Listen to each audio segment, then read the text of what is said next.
All right, this third category that we have, let's talk about welfare utilitarianism.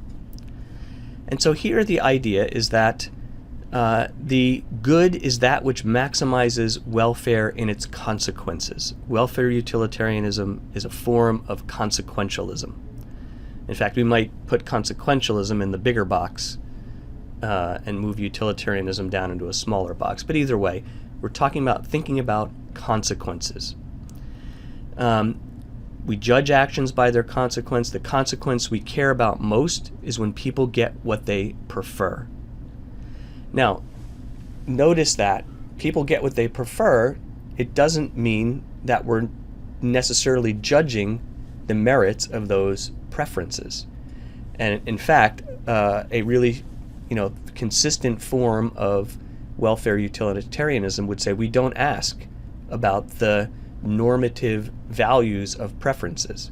We simply ask that whether preferences are being satisfied.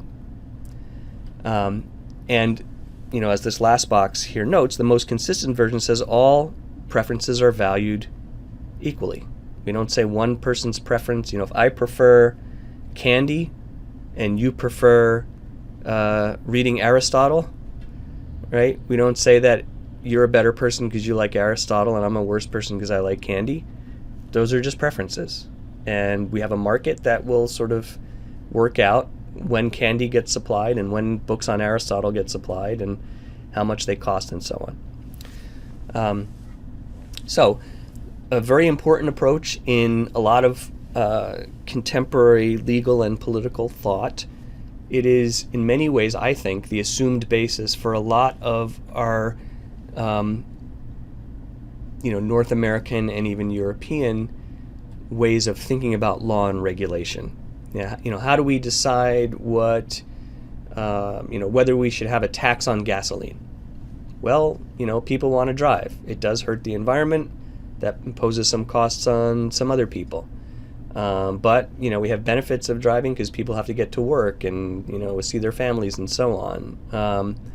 Maybe we want to allow driving, but we want to put some limits on it. So we'll have a certain amount of tax on the gasoline. Things like that. Perfectly reasonable way to think through problems like that derive from this kind of thinking. Now the question will be whether this can serve in itself as a fundamental ethical principle.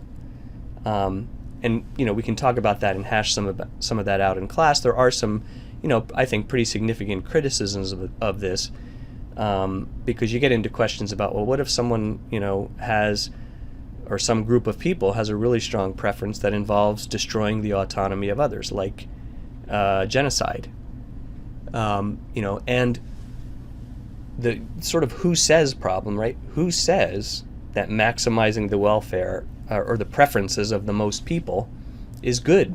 I mean, how do we define that as good?